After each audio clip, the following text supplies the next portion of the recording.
What's up, guys? I'm Fernando. I'm from Until the Avalanche. I play the lead guitar. And then I have here Frank. He is the vocalist. Frank. Yep, I do the vocals for Until the Avalanche. And you're watching Heavy Mental Breakdown.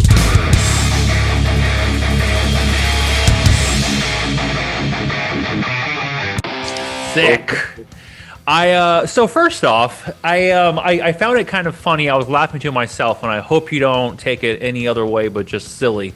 Until the avalanche, but you guys live in deserts. You guys live in hot, heated areas. Where did you're in Arizona, Fernando, and Frank, you're in New Mexico, borderline Texas. And what made you think we want? You know what? I would have thought you guys were from like Denver, Colorado, or something, or somewhere that just has a lot of snow. Why until the avalanche? What's the story behind the name there? So It's when a I hilarious first story. joined the band, when Yeah. I first joined the band, they were under a different title completely. They were just more like a jam session, and then once I went out there, we started writing some stuff, and we started trying to come up with names. We knew that we wanted to stick with like a three phrase or just like a one word. Hmm. Um, and at the time, I don't myself. I was really into the band's structures. They're an Australian like metalcore kind of gent band, but they had the intro to one of their albums had the word avalanche in it, and I really just kind of was like, I love the word. I want to use it somehow, some way, and like I said, we were trying to come up with different names, and I thought that the representation of an avalanche being something that can be so devastating, yet when you're watching it, it can be something so beautiful. I kind of felt like it kind of captured what we were wanting to do. Yeah, an avalanche is a great metaphor for life. Yeah, It absolutely It is. can And mean so so I many things. assumed, yeah. And so I was like, that's probably why they named that. I was like, but I gotta ask though. I gotta ask for the silly little question. Just get that out of the way first. yeah. The So personal only reference yet because, to us. sorry, what was that? Oh, there's no, yeah, exactly. So this is a little bit off topic, but I want to continue this conversation. Well, actually, hold on a minute. I'm getting too ahead of myself. This is going to be a fun interview, and I'm very excited to have this one. Before we get into band stuff or whatever, Fernando, can you explain to us what you do for work? For sure. Currently, I am a licensed mental health therapist for children and teenagers who suffer from severe mental problems, including trauma disorders, neurodevelopmental mood disorders like depression, anxiety. I work also with, people who struggle with family relationships. Currently, my biggest, I'd say, focus in my career is that I work primarily with victims of human trafficking, doing therapy for survivors that will recover in that world, and then currently I start in that recovery process. So yeah, it's basically a little bit of everything, I guess, in the therapy world. I Yeah. just focus primarily with children and teenagers.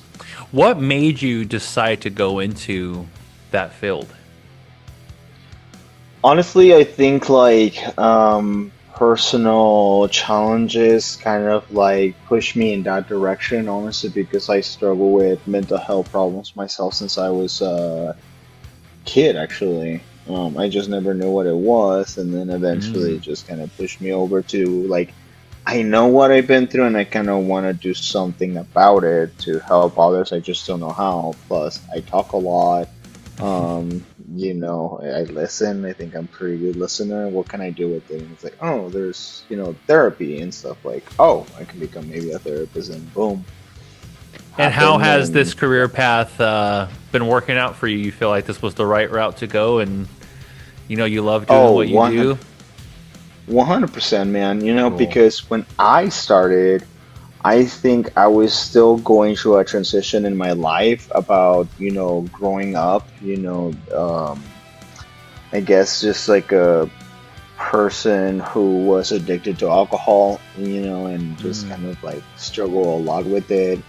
And now, kind of what I do, I wanted to reflect more or less what I do in my personal life. And since, I achieved some form of like sobriety from that, Mm, I think that that's been a better path, because being cognizant of my own mental health, I have to be okay. I have to work on right. myself. I have to Yeah. be, you know, top whatever in order for me to continue to help people for as long as I can, for as long as, God allows me to, and I can stay on this earth. And if Mm. if it's only for a few years or a long ass time, who fucking knows? I just want to be in tip-top shape for that. So it's like a responsibility. Yeah, So you said essentially, so that's how much I in kind of there carry that I on. would love to break down. However, well, we are going to be having at some point like a whole episode with just Fernando and getting Yeah, into a bunch of this because my mind just goes a million directions. I got a million questions, but I have to hold back a little for bit. But sure. I respect what you It's do, all good. and that's awesome, man. Thank you for Thank you, everything you're man. doing. It has a huge effect. And the one thing that I do want to say is I love the approach of I got into this because I was going through it. And while you were going to school, while you're doing everything, and still to this day, we're all always learning ourselves, of course. And so it's like you're finding Yeah, yourself doing this too. Like it's very, not only are you helping others, but you're helping yourself too. You're getting all that, kind of childhood traumas or just any other build up life shit, and you're getting it out. And I love how you were like, I have to be the best me to be able to help. Because if you absolutely, are man. in a place of, you talked about an alcohol addiction, like let's just say you were to talk to someone and you're intoxicated, that's not a good route of going. So it was like, this means so much to me. I have to have a change in my life so I can change other lives and also still figure out my journey and my path too. That's sick. Definitely. That's Thank you, sick. man. How does it feel having your own personal therapist in the band, Frank? Well, that's actually how we met. No, just joking. I was one of his patients, and he decided to analyze my internal thoughts, and we turned it into songs. But no, Oh, awesome. This is going to be a fun breakdown then. I'm so excited for this one. no, it really is awesome, and I think Fernando talked about a little bit about the realization of things that you have to put forward to make a change, and I think that both him and myself, because we've been friends and bandmates for I don't even know 15, 16 years. Yeah, more or less about 15 years, I think. Wow. Yeah, we've been together for a very long time, but we've seen each other grow and turn into who we are and who we continue to want to strive to be. And I think that, especially when he started going through the schooling to do his job, it was just like, wow, like he took on so much responsibility, and not only doing that but taking on his personal life, schooling, as well as the band. Like Yeah, that's a lot. it was a lot, and I think that, like, I appreciate the hell out of him for doing that, and I think that it shows to his character, and it shows to exactly what he wants to achieve. And I think it's absolutely brilliant. I think it's just a wonderful. I love it. Well, you guys seem very close, and you seem like you have that mutual respect there, and so I love seeing that. Whenever We there's a do. lot of We different do. dynamics in bands. There's egos, there's other outside Oh, sources, and other just careers, and just there's so much shit that goes on in a band. But when you have that mutual respect for each other, that's kind of the best way of going about it. So that's It really took a cool. long time. It took a while, for a lot longer than I'd like to admit, for us to get to the point where we're at. yeah. You know, Yeah. Yeah. We when went we through first so much started the together. band. Yeah, when we first started the band, we at the time were very both hard-headed people.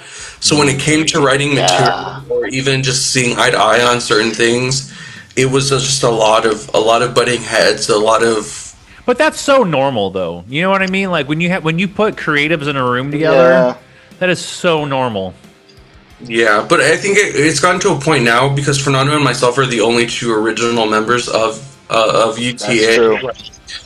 I think with the growth and things that, and us seeing how we've grown together, I think that it has that appreciation. And, like today, for instance, before we actually even got on the call, my wife and I called Fernando because we want Fernando and his girlfriend to be our kids' godparents. Wow, So, awesome. Yeah, and Fernando was actually my best man at my wedding. So, yeah, Fernando is one of my best friends. So that is so cool. Wow, what a fun story. Yeah. We well, congrats on the that, the wedding, it's all just a facade for, whatever, everybody should know that we have a thing going on. We have a bro mitt. Hey, I'm not gonna lie, I got a couple of those going on too. I don't care. And the thing is, our ladies are well aware that we come first. That's right. That's right. Priorities. That's right. That's dope. I love it. So I'm going back to this. Before we jumped on this call, we were having interviews and conversations before we even started recording this interview. So there's one thing I wanted to go back to because I was in the heat of the moment and I need to get it out and I want to hear your guys' sides. We were talking about Fernando, you asked me some of my influences, and I said Chester Bennington of Linkin Park. But then I also followed it up with the old Linkin Park, not the new Linkin Park. Correct. Because I personally do not like the new approach that they took. And I'm just going to openly say I share the same sentiment. Yeah. I'm just going to openly say it. I don't agree with the choice of Emily, and it has nothing to do with her talent, but it's the background and the Scientology and all of that's connected to. Mm-hmm. And mental health is so huge for me, and Chester was always kind of like my biggest influence when I was growing up. I wanted the fire flame tattoos. I've got my Hybrid Theory tattoo right here. Hell yeah, dude. That's sick. That's Thank you. So Chester and the band has always just meant so much to me. And so when they came back the way that they did, it hurt. It honestly really hurt me a lot. And the way that they decided to do it. What are your guys' thoughts on it?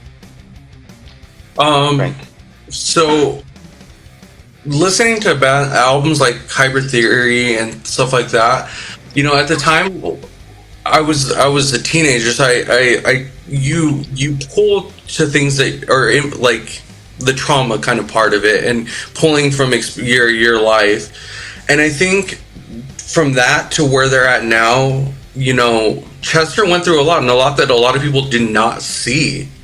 You know what I mean? And I think we've gotten to a point where we need to recognize that. And you need to recognize that you don't know half of the stuff that these people are going through. And when it comes to New Linkin Park, I completely agree with you. I think that they should have taken a new direction. I don't think they should have rebranded themselves with a new vocalist the way they did, especially a vocalist who is not as passionate about what they're talking about. Well, they're passionate in their own respective. Right. I think that they should have just completely started a new band and just left it alone, because that was Chester's baby. You think Linkin Park, that's the thing that you Chester. think. Yeah, I agree. I think they should have let the band's name die. And by that I mean as in let the project die, but keep the legacy of the name of Linkin Park, because it meant what it meant with the person who was the main, I would say, the pillar of the band, but the person who, as well as the others, went through so much shit. But yeah, with all due respect, it's just the direction that they're going. I don't vibe with it. I see what they're doing with it. I get it from a music business point of view, but I feel like there's it's a business, exactly. That's the key word. That's the key word. They're viewing their band as a business and nothing else right now. Exactly. And that's the only way I could ever see it as justify the way that they came to do it. Okay, I guess that they consider this is still like a form of income, rather than, calling it quits and focusing on other sources of income and stuff. But, other than that, I don't know. For a lot of us, myself included, again, it's personal sentiment, but it just feels like a cash grab. Yeah, I agree. At this point, it's just a cash grab. I'll say it, and people may not like it, but that's just how I feel. But with all due respect, it's because the new stuff is just not for me. It's just not the same. And I think, like everybody else, I grew up on those albums. Hybrid Theory was top tier influence in my guitar writing because it kind of pushed Mm, me in that direction. Same thing as Meteora. Oh my God, like, mm. as a big nerd, the references to like Gundam and all of that, like, is just like, it blew my mind away putting all that creativity into heavy rock. Like, I think it settled an entire generation. Like, Yeah. I was people who 10 years follow that. old when I first heard Hybrid Theory. That's when it came out in 2000. I was 10 years I old and it blew me away. I was Fucking blew me 8, but I away, didn't, I man. didn't get to listen to it. I was like 12. Yeah, I think that was it like was the amazing. gateway, I don't want to say like the gateway into like what I started listening to, but yeah, I think it was one of those things. And circling back to it, like the cash grab, I get it. Like I understand that part of it. When it comes, I just hope that people that listen to the band now and are barely finding the band go back and realize the significance of what they were at their core, Yeah. what Mm, they stood for. I would like to see that and that shift where they're like, okay, no more. Like get them back into the Chester era of it, and then just leave the band alone. Especially mm. since Mike does his own solo stuff too. Like he's done the Fort Minor, he's done his own solo album, and just like it's not that you disagree with branching out and doing something different and labeling it something else. It was specifically for the Linkin Park name, and Mhm. so it goes Mm, back to doing it as a business. Yeah. But I don't want to get too wrapped up in it because I do tend to get very angry when I discuss Emily and Scientology and the new Lincoln Park. And but there's one more thing that I want to say, and this was perfect, Frank, absolutely perfect. You had said there was a lot of things going on with Chester that we did not see. Mhm. However, we didn't see it, but we heard it. Yeah. And that's through the lyrics. You know, the lyrics that he wrote. You dissect crawling. Whew. You dissect easier to run, breaking the habit, pushing me away. I don't know. I feel like he's been, yeah, that's mental health has always been his thing, and helping others, and that journey has been there from day one with him. And that is one of the reasons why I did this podcast, is because I think lyrics are so much deeper than just words. Hmm. mm. And I think especially for a person like Chester, his lyrics and his meaning behind everything, it echoes. It Mm-hmm. echoes long after he's gone. It's going to continue to echo. I was just Yeah. listening to In the End a couple days ago. Dude, that song is iconic. That song is just like, it's like it marks like an era, it's definitive, like, if of that specific genre, like, the new metal, like, Yeah, it influenced so much people, and oh my God, the lyrics are just iconic, yeah, they really catchy as are. hell. They really are. Hmm. Ugh. Mike Shinoda, stop what you're doing. Stop it. Emily, stop it. Stop it. Anyway, so for somebody who has no clue who Until the Avalanche is, what is kind of just surface level of how long you've been doing this, what your influences are? I know I asked you about the name, so we have a little bit there that we've gone off of, but what's kind of like what you guys got going on right now, and what has sparked this recent push of just putting new music out and going after it again? You wanna touch on it, or you want me to do this one, Fern? Let me start and then you can carry on, but I think it's just we're just basically pushing through to show everyone what we have been, keeping under wraps for so many years, is because also we went through so many transitions to the point that it was kind of like questionable whether we were going to be able to push any more content or music anymore. I mean, we reached that point, I would say, but we kind of Mm. reconvened, we figure out, we strategize, we adapted, And I think that now more than ever, it feels like we need to put this more music and content out there to let people know that we are basically trying to become more than what we were. We're not just pushing for, getting recognized or signed or shit like that. No, we're just pushing music because really we see the impact that it's had in the community and how it's engaging with us.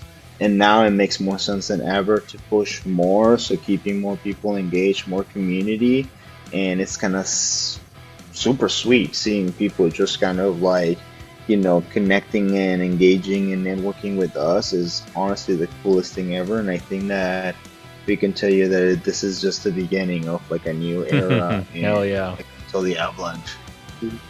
Hell yeah. Yeah, absolutely. I completely agree with Fern. When we, if you've never listened to us, we take the traditional early 2000s of metalcore and kind of do our own spin on it. Just because it's kind of, we like the raw grittiness of it. We like writing what we like writing. And it's just, for us, it's fun. If it resonates with people, like that's what we obviously want, but we just like to have fun with what we're doing. And I think now, especially with what he was saying, we got to a point where we were at a standstill for a very, very long period of time, just because of the different transitions in the bands and the member changes. It was, we both got to a point where we're like, okay, are we going to continue to do this, or what are we going to do?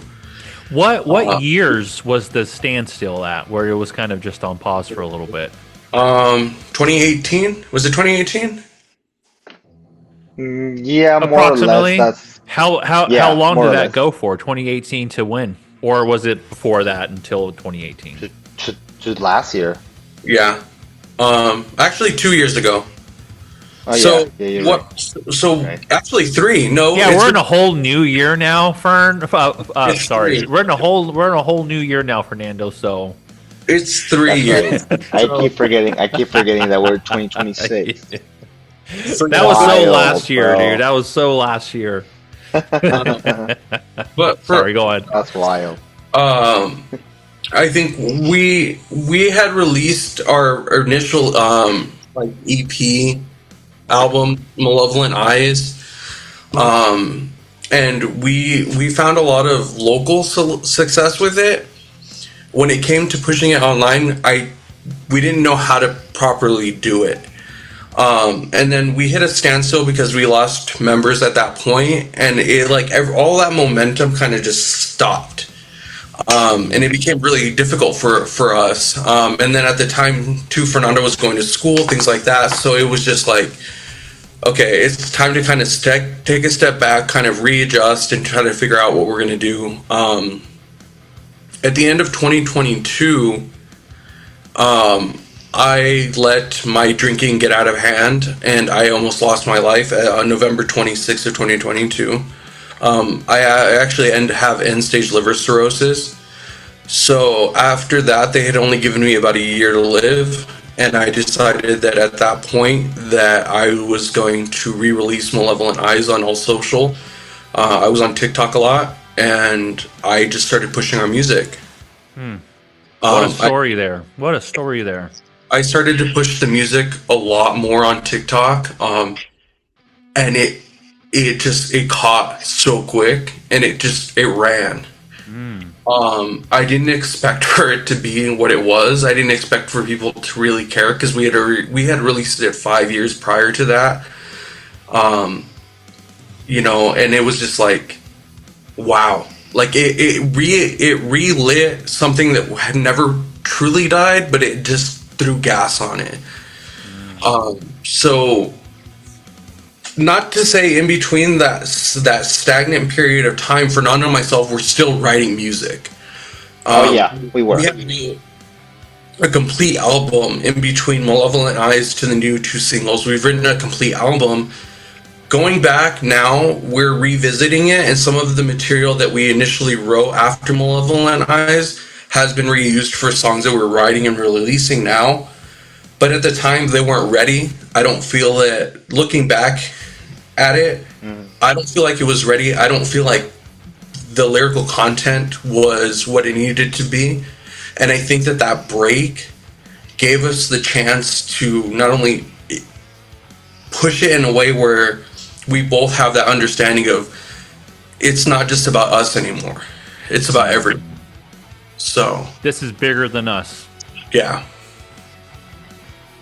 What a lot to write about. You know, going to school and you know, with the degree and the career field you're in, just all and everything that goes with that, and then liver cirrhosis and the drinking addiction, and you know, almost, you know, not being here. It's just like all that stuff, man. Like you guys probably when you're getting out your emotions and the lyrics, like what is that like? Like when you guys are having to kind of relive some of these things and go off of these emotions, and then you guys are together, and now it's like, all right, how do we word this for the world to hear? But also in a way that they can adapt it to their own lives and take their own interpretations from it. What is that creative process for you guys when you're just writing these lyrics? What for me, Well, lyric wise, I feel like I've never been more honest and open about what we're dealing with. It's awesome. It's a great place to get that shit out, man. Yeah. Before I like to write, well, I still have a tendency to write very metaphorically and play with my words. Yeah. But I feel like it's a lot more of a representation as to who we are as. Because what I do is I write continuously all the time. So what I do is I send pages and pages of lyrics to Fern, and I'm like, tell me what you think. What do I need to change? What do you think? What do you think? What do you think? And he's like, okay, can you add this? Can you add this? Can you add this? And I think it goes both ways when it comes to what he writes guitar-wise. He'll send me stuff, and I'm like, change this a little bit. Change this. And I think we've gotten to a place where that stubbornness isn't there anymore. So now it's more of like a conversation. What do you think, Fern? yeah, I would agree with that. I think it's gotten easier to kind of like put stuff together. I mean, it's not easy to write the song, but it's easier to put it together now. Now that we are both more open, I guess, to just like ideas and feedback than we were before. Because when we were younger, since you know this project has been going on for about 13, 14 years, I think now. And now that I think about it, on a side note, Malevolent Eyes technically got released 10 years ago, almost. And this year is going to be 10 years ago when it got released, by the way.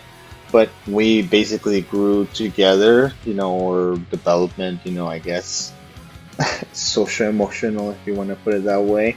That we gotten around it and like when to ask, how to ask, but now to the point that we got into so much shit that I feel like, it's easier to talk to Frank about it because now I can take his word for like, I don't take his constructive criticism as like a personal attack on my writing. I take it, oh shit, okay, that makes sense. Now I take it like, okay, that makes more sense. I change it. Okay. Then same thing when I tell him like, how about you just switch the part of this in lyrics and stuff, and then you know, yeah, I love how you said that it became a little bit easier once you guys started being more vulnerable with each other. You said something along those lines. Oh yeah, and it's you know, as a therapist and someone who works in that field, the crazy thing is it's just talking. You know what I mean? Yeah. It's like have a conversation. It's crazy the effect that talking can have on a relationship and your creative stuff and just your everyday life. Just talking. I think where it stemmed for me with the butting of the heads is I always felt like I was in competition because he obviously is writing these fucking amazing things. Sure. And then I'm like, how am I supposed to compete? I'm being 100% for real. Like, how am I supposed to compete with this shit? Like, that's where it was. And I think the stubbornness and the hard-headedness came from being a little egotistical where I'm like, I need to one up this guy. And I think it always, for me, I think it was like, what do I have to do to make it better? And I think now it's just like, it's not a competition between us. It's an understanding, and it's helping him grow, it's helping myself grow, and it's pushing us in a direction where we're heading. And I think it's absolutely beautiful. Like now things are just on point. The way that I see it too is just like it's how we both self-regulate. I feel like, you know, with the way that he writes and everything, that's the way that he kind of like, you know, uses as a coping strategy on a day-to-day, I feel. Same thing for me with music. You know, I put all of my feelings and thoughts and emotions or whatever into just like, you know, melodies, you know, whether they're aggressive or they're melodic and stuff. Like, I don't know, like you can basically interpret it from what you hear, but this is exactly what I'm feeling.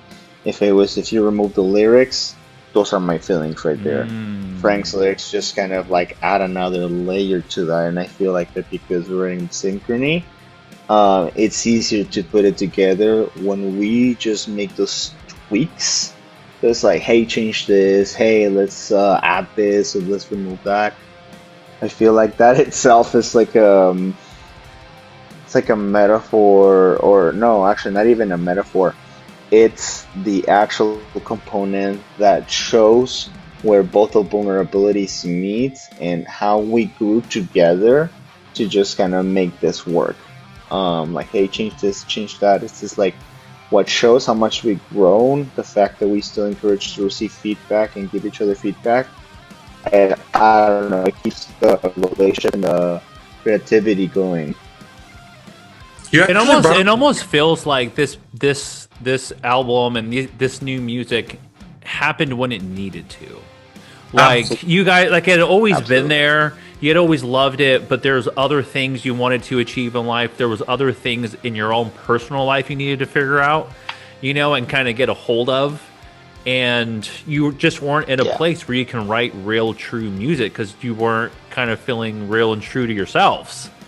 And that kind Yeah. of goes back to you, Fernando, about just talking and going through therapy. Like you started to find yourself in what you were studying. And I think once we can finally just fucking do that, it works. It works magic.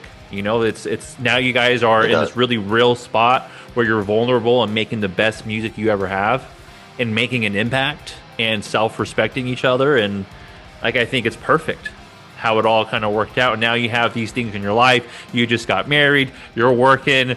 You know, you're about to have a child. That's fucking amazing. Congratulations. Or you have a child? We have three. I have. Okay. I'm to three Yeah, kids. yeah. So You have three yeah. kids, and it, you know, so you are at a place where music kind of needed to happen because life can get really wild in your career and with marriage and kids, and music is that escape that you guys just needed. And it almost sounds like it came out of necessity instead of, hey, let's make some music. It sounded like it needed to happen. Yeah, yeah, I definitely think so. Yeah, it's crazy that like myself, like I went through, and I don't know about Fern, but like when it was first in the band, you're being in a band, you're young, you don't care, you want to do whatever you want to do, and I think Yeah. we've gotten to a point where like you have to hold yourself accountable for things that you've done. And it's how you're going to continue to progress and to be better than you were the day before. And I think, you know, myself when I was younger, I didn't want kids. I didn't think I was ever going to get married. I didn't think any of these things were ever going to happen because I didn't want them. And I think now, like you said, like the songs, everything kind of just started to fall into place exactly when it was meant to do it. Yeah, that's what it seems like. It's wild. Absolutely. And it's One. also, I Yeah, think, sorry. Go ahead. oh no, I'm sorry. Yeah, I was just gonna say that I think that the songs now that we just put out, they're just a product of that healing and growth. It's just a process that is giving us like the input and the outlet to just kind of like show people, this is what it sounds like, all that fucking hell that, you know, we put ourselves through, you know, because everything that Frank and I was like self-inflicted. I Yeah. think to an extent, and we were just like the victims of our own wrongdoings. And I think that because we both went through something similar, because I'm actually 1 month later, I think sober after like Frank from Mm. like alcohol. Hmm. So it's kind of like I think that I understood his battle, he Yeah. understood mine, and I Yeah. think that that's what made this like so much easier to show, and that this is what it means so much more now. Like there's more to tell to the story. There's more to tell people about what's going on, but I also we kind of literally like slow our shit down with the whole rockstar life. You know, when we were in 20s, when we started, of course, we wanted to do all that shit. You know, we were kids. You know, we were Yeah. in our 20, 21, 22. Like, you know, it's just growing. But now that you're in your 30s and you have other priorities, like, you know, Frank is married, you know, and then obviously has kids, and then me, I'm also in a long relationship and considering marriage as well, and hopefully children one day. Like, it's just literally changes you, man. You don't want to be in that Yeah. environment, so it's kind of like you want to keep it meaningful to the music, to what it means, and nothing more to it. Big life changes play a huge role in our lives. Yeah. And one thing I wanted to point out, ask actually. So there was also another huge life event that you both went through, and that I went through, that we all went through during a time when you were in your little hiatus. You know, if you were going from 2018 and then 2024, there was a year in there, a couple of years in there, where the world was pretty nuts for a while. Mhm. Oh Um, yeah, was there any part of that kind of sparked this new passion and love for playing music and songwriting? 100%. Not For so me, much. yeah. Kind of Not, thought so. I kind of thought there was maybe something there a little bit with one of you guys. not so much For for me, me. He took a little bit of the better path. I spiraled. Mm, During lockdown is when my drinking got very excessive. It continued to get very excessive. It was to the point where I was, from the second I woke up to the second I went to sleep, mm. all day, every day. And it wasn't just beer, it was hard liquor, it was vodka. I'd buy pints or bottles, and I would just drown myself every single day. Mm. for Um, me, it was I've kind of been the there. opposite.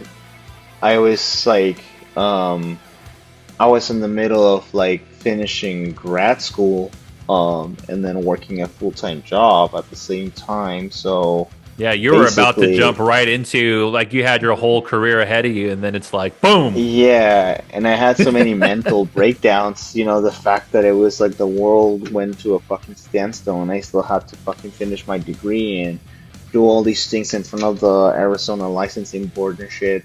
You Mm. know, so music is the one thing that kind of kept me going because I kept writing, I kept like myself creative. I, you know, figure out different ways to use, you know, different drum, you know, machines and stuff, like, you know, virtual and stuff.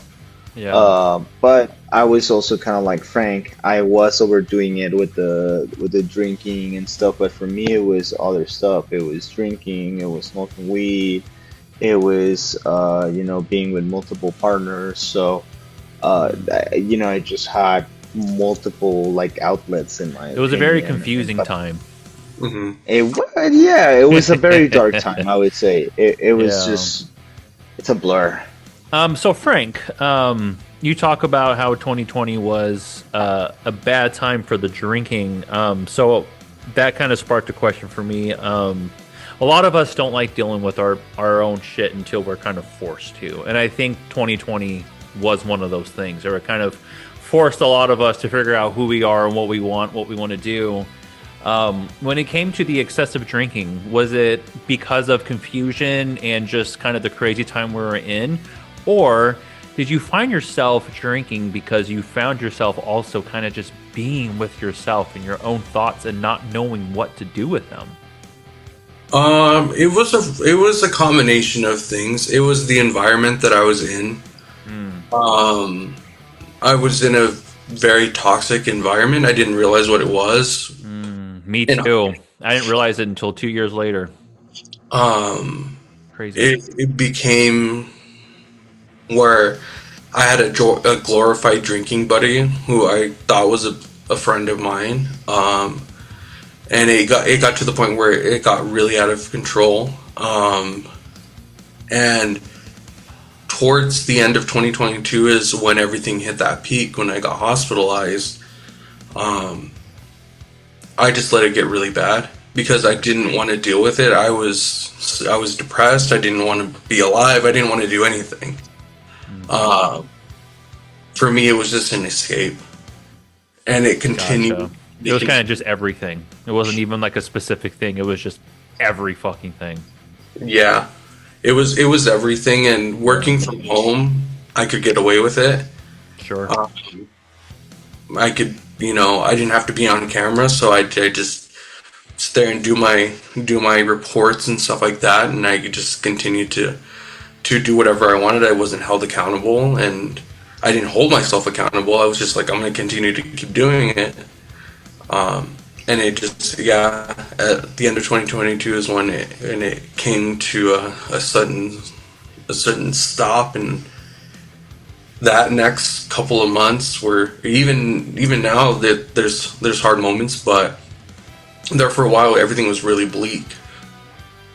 So, Well, a lot of stuff to pull inspiration from, it sounds like. A lot of things to reflect on and learn from and to write about.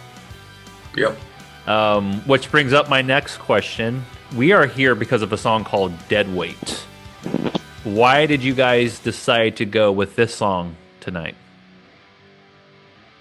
I think it was the first song that we decided that we were going to record coming back, right, Fern? Yeah. So Deadweight initially, Fern. So the way that kind of Fern and I write is we constantly send songs to each other. So he'll send me ideas, I'll send him lyrics, and then we'll go back and forth. But I got the guy that recorded Malevolent Eyes for us, amazing, brilliant musician. His name is Mark Klett. He plays piano for the Trans-Siberian Orchestra. He's actually from where I'm from, and he called me one day and was like, "Hey, I'm going to be in town. Do you want to record?"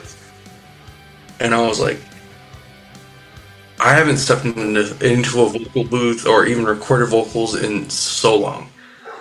And so I called Fern and I was like, "Dude, Mark's coming for a week. He wants to record a song. What do you think?" And he goes, "I'm going to send the song." You're like, this opportunity is happening. Yeah, we're gonna make this happen no matter what. It's meant to be. Yeah.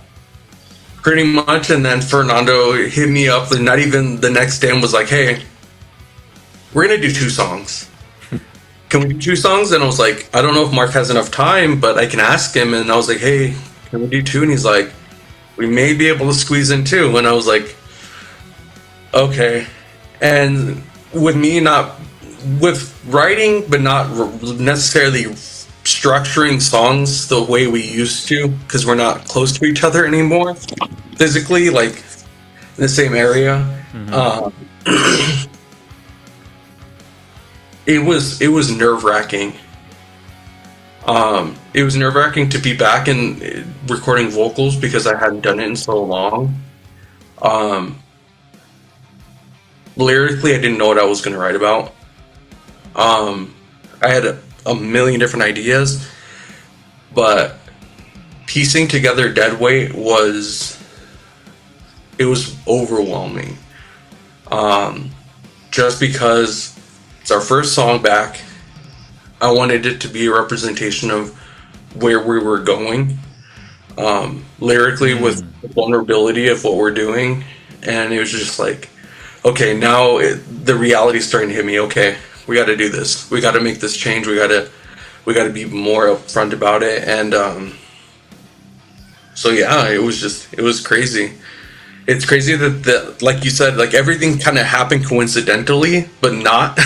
Everything just kind of fell into place, and then we recorded not only that song but Flowers of Hell, which is the second single we released.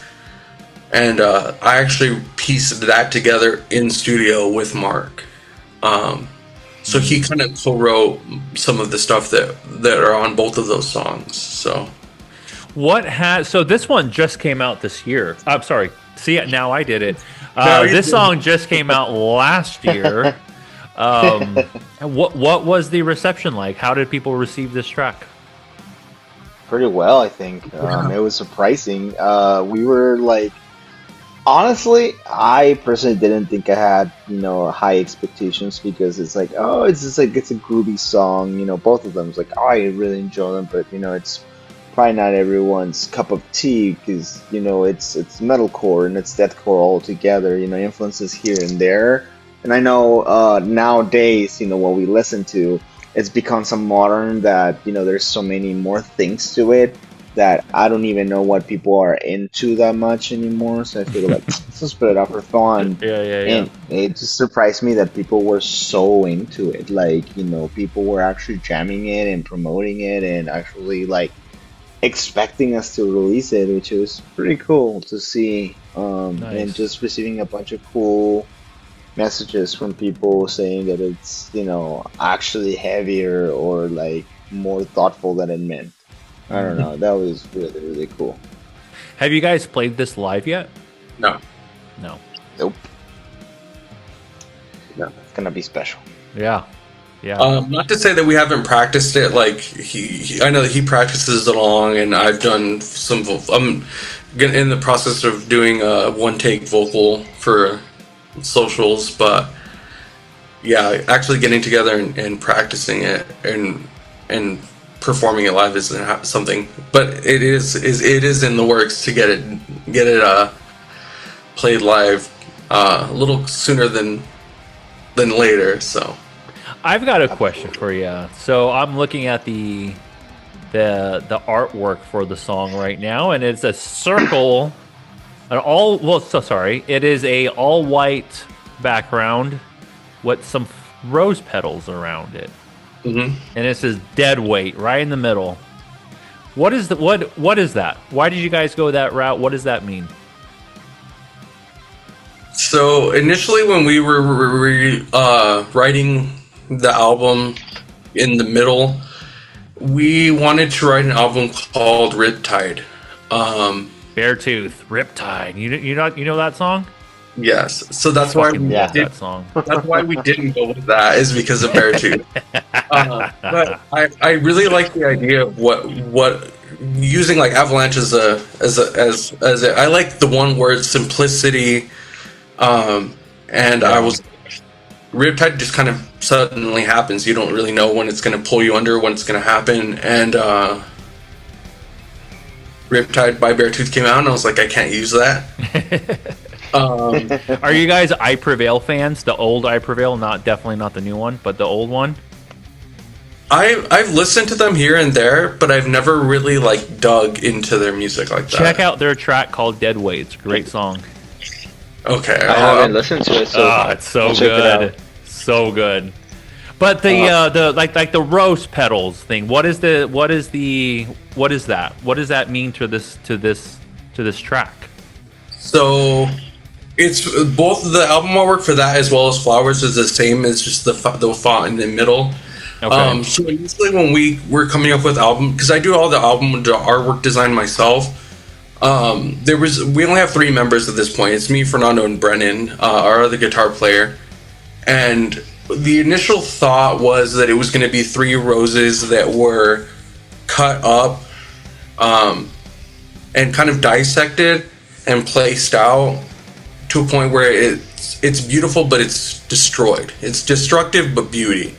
Because we felt like that was the representation of what it is. I couldn't find the way that I wanted it to come across, and I wanted it to be clean. So I didn't want it to be dark and all kinds of stuff. I wanted to have a clean look. So I went with the rose petals in the circle, because you're pulling rose petals off was initially going to kill the flower. Yeah. So that's just kind of where it was. It kind of spawned It's from. beautifully ruined. That's what Yep. what I see by that. So Just even the artwork alone is already a little heavy. All right. Well, this is Deadweight by Until the Avalanche. Let's break this song down. Like brother, like son, it always begins where it ends. The family curse, the family disease. Always burning in a different way of free. Like brother, like son, like brother, like son. Am I a spinning image of disgrace? The shit you lingers is pretending yesterday. Self-medicated with the words that are hard to breathe. And harder to from my mind. Okay, hold on. I feel like if I just let this song go, all these things are just going to get away from me, and there's quite a bit to get into, and harder to push. That's where we left. Can you hear the Discord? All right. Okay, hold on. Like father, like son, it always begins where it ends. The family curse, the family disease, a weak body, and an even weaker frame. Like father, like son. Am I a spitting image of disgust? That was a tough one. The shame still lingers as fresh as it did yesterday. Self-medicated with the words that are hard to write and harder to push from my mind. So I'm gonna tell you just what my interpretation of this is right now, hearing everything, and then let you guys tell me what it's really about, or if I'm onto something. But one thing I am dealing with is I'm bipolar, and I have a lot of shit going on in my head. And one of the things is with bipolar, it is a very hereditary illness. And I recently got married a couple months ago. And thank you very much. She is the greatest person I've ever met in my entire life. And the topic of kids has come up. And of course, it came up a long time ago, but it's more conversation now. And there is a part of me that is terrified of passing on what I have to somebody else because of how bad that it is. It is a terrifying thought to have, because I've always wanted a kid. I've known since I was a kid that I wanted a kid. I've always wanted to be a father. That was always my thing. And as life has come up and I've learned about this condition I have and knowing how hereditary it is tough to deal with. It is very, very hard mentally to deal with. And so, like father, like son, it always begins where it ends. The family curse, the family disease, a weak body and an even weaker frame. Am I a spitting image of disgust? The shame still lingers as fresh as it did yesterday. Self-medicated with words that are hard to write. I feel like there's two different ways to take this song. Like for me, I can see it in a way where it's like my kid now writing about the struggles they're going through because of their genes and their genetics and how it's been passed on. And so, but it also comes from a place too where I can listen to it and I can relate to it, self-medicated with words that are hard to write, because sometimes I feel it is impossible, absolutely impossible, to describe how I feel sometimes. And harder to push from my mind, because to me it's just always there. Mm-hmm. And it's something that has been passed down from a generation of just this disease. Like that is where my mind goes immediately. Yeah. So this song, I had reworked this song a little bit right before we recorded it.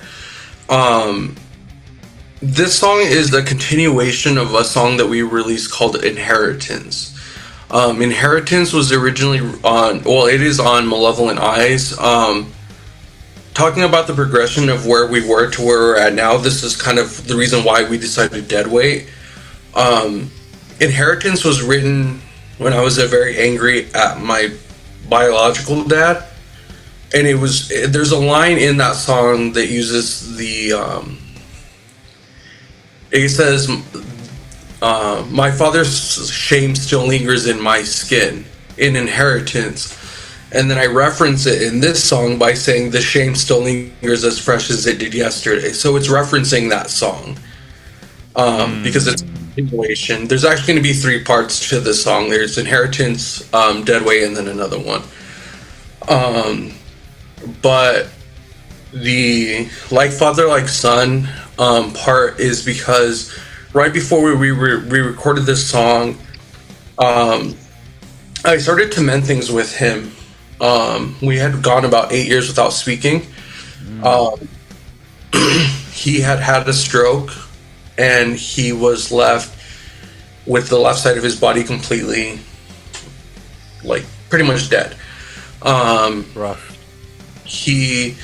We started to mend the relationship. A month before I recorded this song,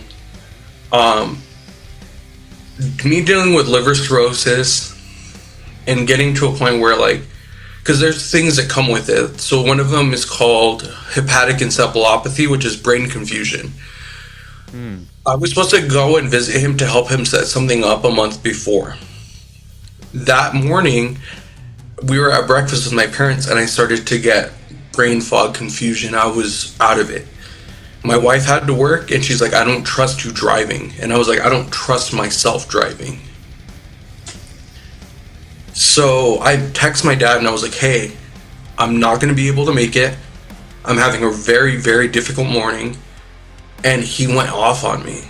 He told me, don't reach out to me, don't ask me for help, don't talk to me, don't send shit to me anymore. You're done.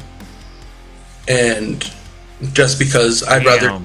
Yeah, so the like father, like son part of that song is referencing inheritance, because I was emotionally in a state where I was pissed off again about the same situation. And then I decided, you know what, I'm going to turn this into... And in those moments, I had a conversation with my wife where I was like, I don't want to be like that anymore. I don't want to be exactly like that. So that's why it's like the family curse, the family disease, weak body, like physically weak because he has an illness, which is his stroke situation, mine being my liver cirrhosis, and an even weaker frame, not holding yourself accountable, like your body just breaking down. And it's like, am I a spitting image of how he is, or am I going to be different? And it's that the last part I just read, it's harder words that are hard to write, but harder to push from my mind. It's like, it's coming to the realization of holding myself accountable for what I've done, and realizing in that moment that I want to be better. So it's like, it's harder to write it. It's hard to write it and be vulnerable, which is what we're wanting to do. But it's always going to be in the back of your head that you have to consciously make the decision not to be that person anymore. Yeah. Self-acceptance and awareness is a very hard thing to do. Yeah. And then to write lyrics and put it out for the world to hear is pretty tough too. Yeah, but the shame still lingers as fresh as it did yesterday is because him and I look very similar. I'm like almost an exact twin of him. So that's am I a spitting image of disgust? Like, am I that person? Physically. Self-medicated with the words. That is beautifully written. And I say that because the things that we say to ourselves are fucking brutal and mean sometimes. And that has a huge effect on our lives. Like, the things we say to ourselves, we take that and hold that with us wherever we go. And it's true either way, if it's a positive or negative. If we talk positive to ourselves, we're going to start to think positive and, manifest good thoughts, good things. But when you're just constantly like, I don't want to be here anymore. I've dealt with that. I don't want to be here anymore, or this thing isn't good enough, or the music's not going to be there. No one's going to like it. All these self-medicated words that we say to ourselves. And then we try to put it out and explain how it feels. But sometimes it's harder, right? You don't have those words. And it's harder to get them out of your head. What do you think, Fern? Yeah, I would say essentially for that particular lyric, in my this like the spitting image of like disgust. It's like to me that was initially kind of like a reference also from my, ironically, from my dad's alcoholism. Because it runs also my family. So I think that it's like I said, Frank's struggles have been very similar to mine, and I think like the song holds its value for what it represents to each and one of us, or what it means to all of us in that particular line. It always hits me. It's like, yeah, I want to be better than that. And I remember when Frank and I were talking about a particular situation on a mutual acquaintance that we had, and how we know this person, and how this person, I talked to Frank about a post that I made, and how this person responded to it and responded to me, and just kind of overall handled everything. We were just kind of laughing, Frank and I, saying it's like we really don't want to be like this dude. It's like we want to be better, and it's also that this song, it kind of like just reminds me of that as well, just being better. Yeah, this sounds like a very self-awareness, questioning song. One thing that I also wanted to pull out, one other thing I wanted to mention, and I don't really know why my mind went here. I often have Christian rock bands on the show, and they like to use a lot of words like Father, or say the word Father, and it relates them to just their biblical or religious views. And it puts a whole different perspective on it too. And I think whether a band is classified as a Christian band or any type of religious band, and you hear those words, I feel like it can take on a whole new meaning spiritually for someone listening to a song like this. Yeah, absolutely. So I was raised Catholic for the majority of my life, and then stepping away from just religion as a whole. I can see what you're referencing and what you're talking about. And that's kind of cool. It's interesting that you said that, because I didn't really pull from that, but I could see where people could pull from it. And there's actually a line at the end of the song, now that I'm thinking about it, that kind of has a biblical kind of thing. So it's kind of weird that I'm writing like that, but I unintentionally writing like that. So it always begins where it ends, and being reborn, and just the process, the cycle of life. A weak body, an even weaker frame. Yeah, I mean, I feel like there's just things here that someone can listen to this and just relate it on a religious, biblical, spiritual level. And it could take on a whole new meaning for somebody. Pretty wild. And what's another crazy thing now that I think about it too, is neither of these songs have any curse words in them. And we were known to have a lot of profanity in our other songs. Yeah. I wonder if there's something there internally with that. I don't know. Maybe not, but I don't know. That's weird. Let's keep listening to lyrics and see if that comes up again. Let's check this out. All right. Let's keep listening to this. Can you hear the discord in my mind? Your debts are not the same, or worth gold means nothing. Strikes when the iron is on, until you more about every last scary line, with the latching of my words. Can you hear the discord in my voice? Our deaths are not the same. Our worth in gold means nothing. Oh. If it strikes when the iron... Oh. Our worth in gold means nothing if it strikes when the iron is hot. I tell you more about every less caring line with the lashing of words. There's one thing I want to say real quick. One thing that I have dealt with a lot of, and I think it's because of the bipolar, but sometimes it's hard to say the words and you hope that people can figure it out. Because you don't want to say it, but you need the help, and you want someone to just, hey, are you doing all right?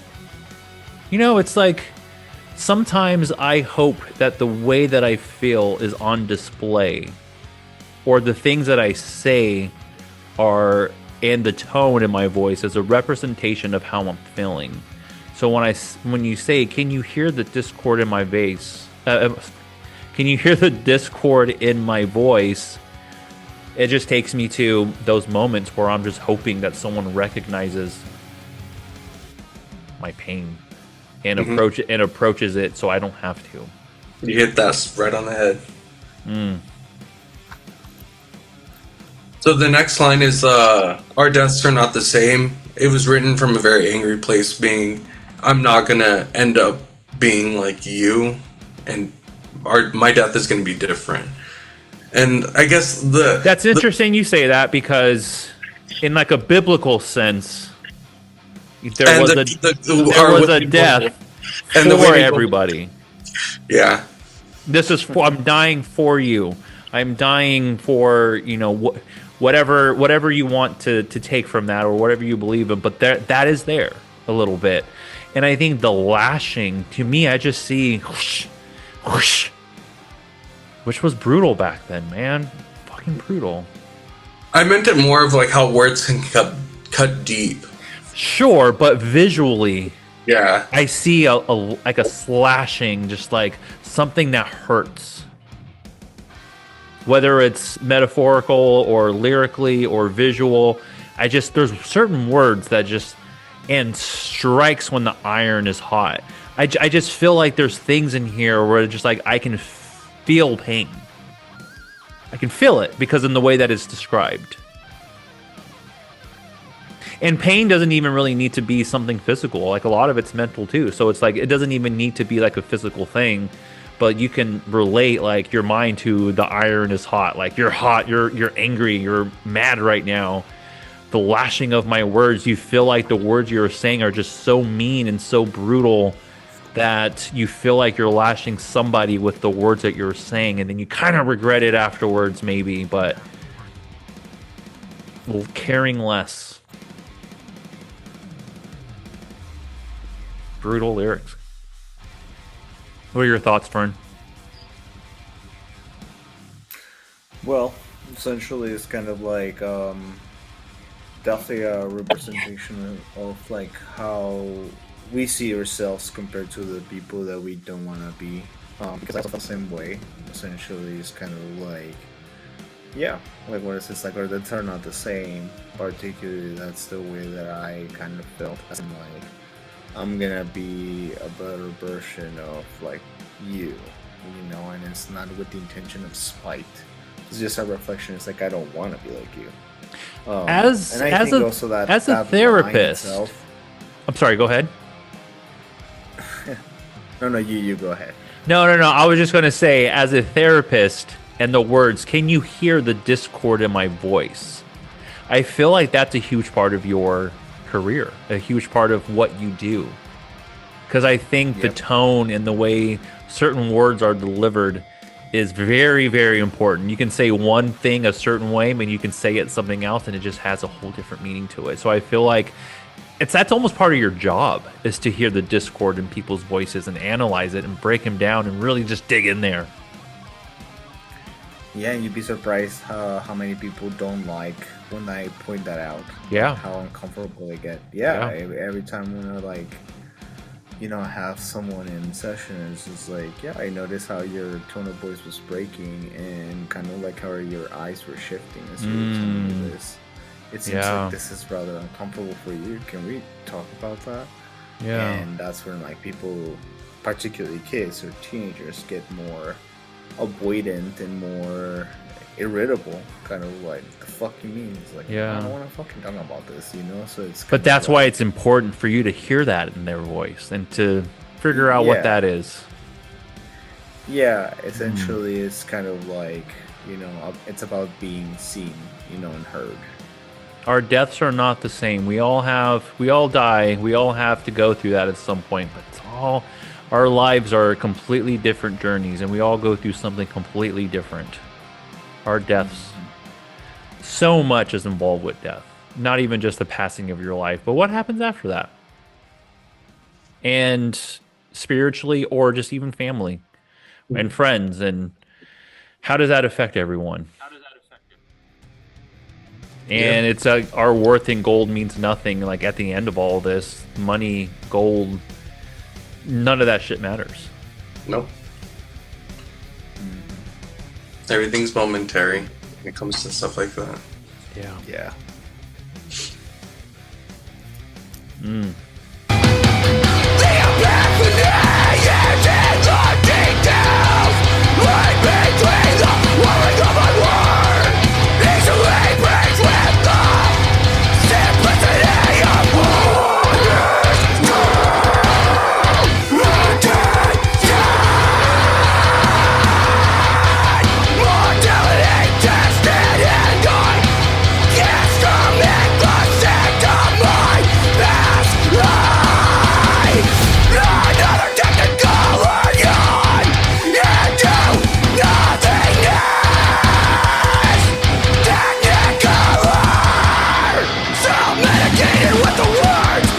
All right, we're going to stop it there. There's a word that totally threw me off. I'll go back to it, though. I'll go back.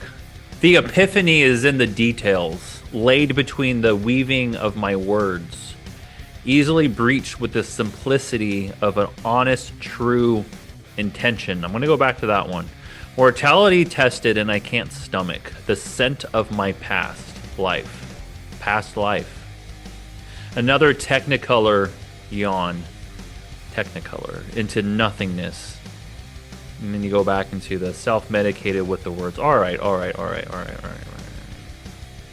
I want to go to this part right here. Honest, true intention, easily breached with the simplicity of an honest, true intention.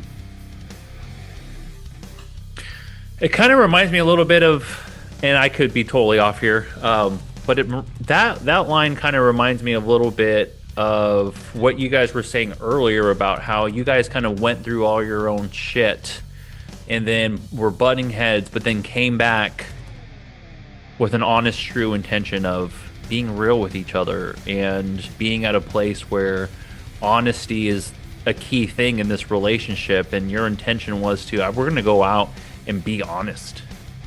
We're going to tell our story. We're going to talk about mental health and talk about things that are important to us. I think the intention behind the things we do are extremely important to analyze. Yeah, so like the epiphany part is like it's, you have that moment of clarity where you realize in all of this nonsense that I'm talking about, the one thing that you're going to pull from is the honest truth of what we are. Self-acceptance. I feel like we said that earlier too. And the scent of my past life, that was interesting to me that you said that, because that sounds very spiritual. Not a lot of people believe that kind of stuff, you know. It's past lives and being born again and that kind of things. That's not like a, I don't know, maybe it is, but it's a direct like a reference to like the transition, you know, because transition, you know, of what? When we talk about past, like a past life, if like, you know, the way that we're living our lives when we were in our 20s to the way that we're living our lives now, you know, the way that we were living our lives like in the moment of like starting, you know, a journey to the way that we're living now. Oh, yeah, so like a past life could be like when I was a teenager or when I was like in college, and it's just like kind of just going back, like kind of just like saying this point in my life was a whole different time, kind of. Yeah, that's pretty much what that line was about. Is I can't stomach the scent of it because there was a moment where my wife and I were walking. Had gone to an event downtown and they were serving alcohol, and I smelled it. I just got that whiff and it made me sick to my stomach. And I thought that line, and I actually typed that line in my phone at the time because I was like, I can't stomach the scent of how I used to live my life. Is what it is.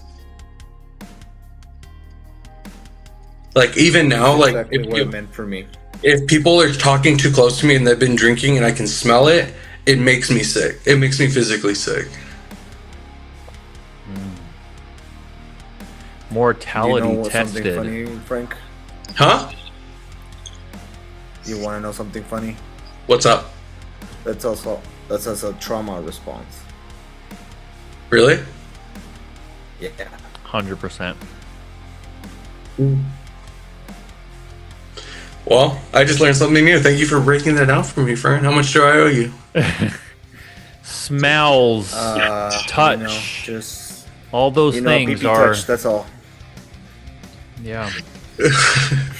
But yeah, the mortality tested is because obviously I was pushing the boundaries of if I wanted to be alive or not. Yeah. Um, I went that same route with mortality testing and alcohol. So I totally get that part for sure. Technicolor yawn. What do you mean? so, so as a band, UTA has always had a very big following of people who listen to us in Australia. A Technicolor yawn in Australia means to throw up, to vomit.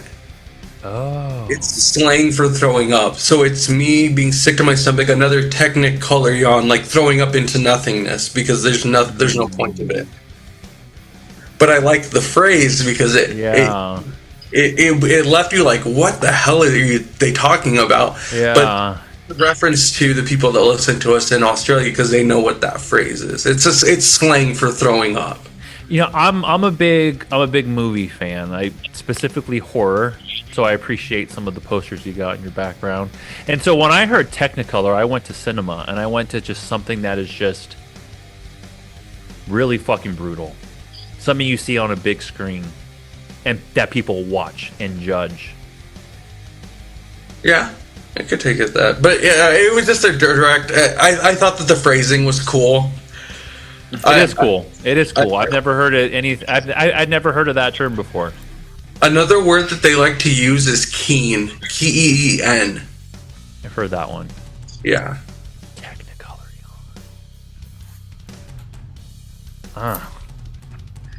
Yeah. So I had to just like kind of tilt my hat to our homies in Australia with that. So what you're saying is you're getting ready for your Australian tour is what you're basically, that's the underlying message here. Dream. That would be a dream. All right. Well, we don't have too many new lyrics yet. There are a couple, but I say let's write this track out and let's listen to the rest of it, and we'll have a conversation afterwards. So medicated with the words that are hard to write and harder to put from my mind. Do all to replace me. So do you do not disarrest the moral God away.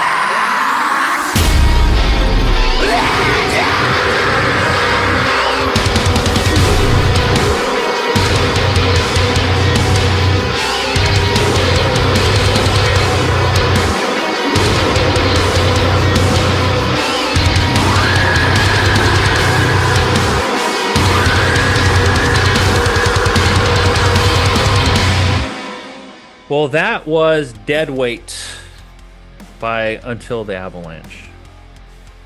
There's a couple of new lines down there that we're going to discuss for a second, but dude, fucking how hard does that song go out? Holy shit. Thank you. You can Damn. thank Fernando for that. Fernando for that.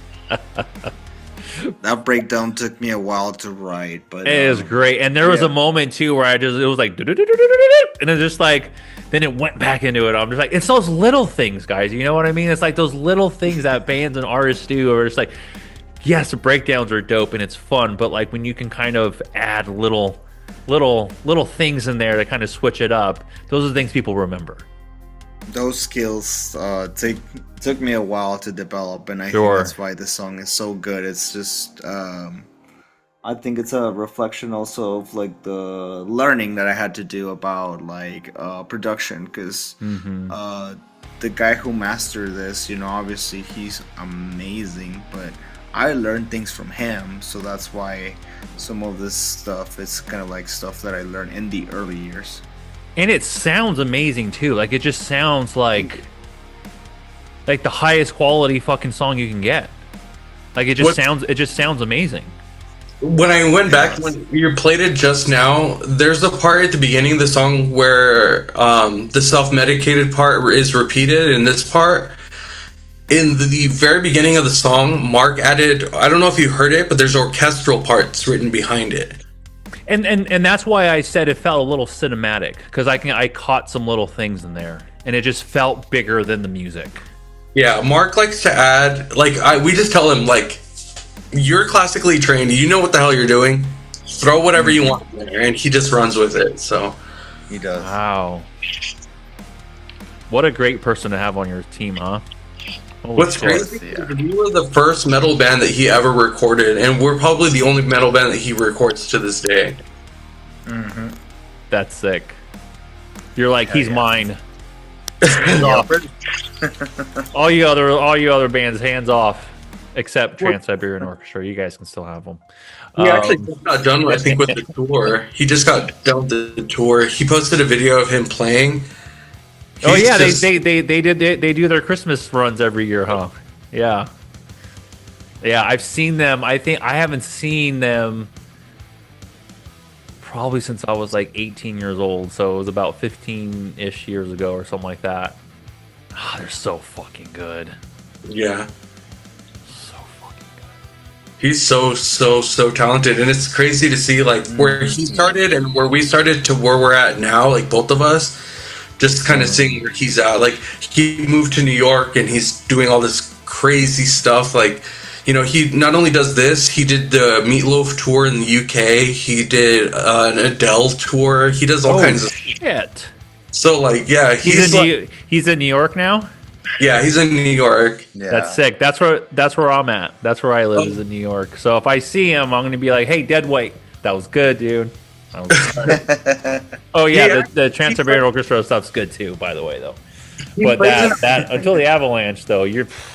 I'm trying to think of his band. Thank you, man. He's part of a project based out of New York. He plays guitar for the band.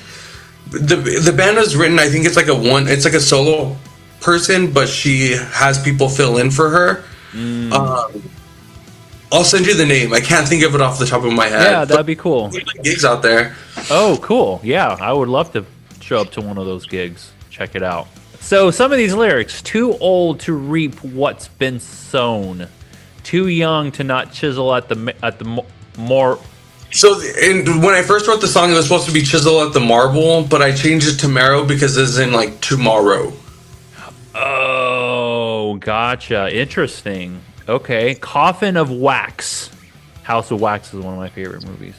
And a gravestone of diamond. Mm-hmm.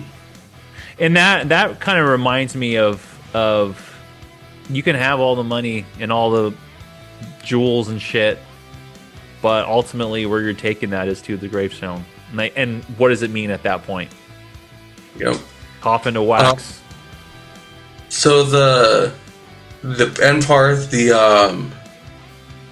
too old to obviously change what's happened,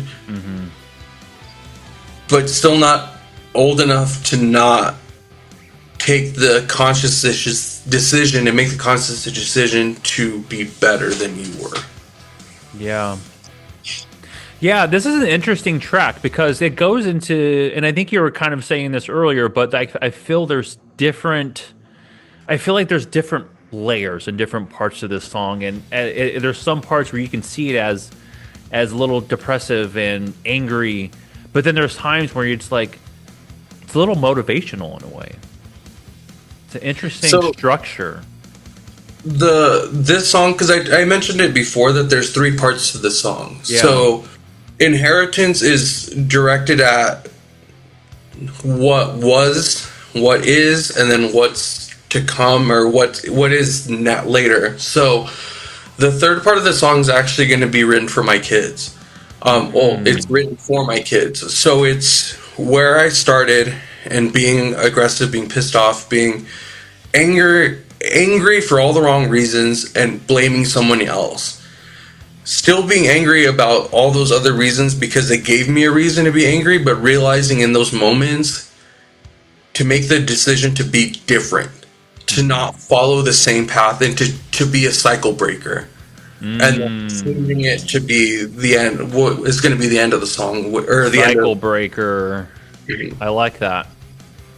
So, yeah, this has three parts. You're the only person who actually knows that there's three parts to it. So, well, now after this comes out, it's going to be everywhere, and people are going to be like, "Fuck, let me listen to this again," and kind of now with this new mindset and this different layers here.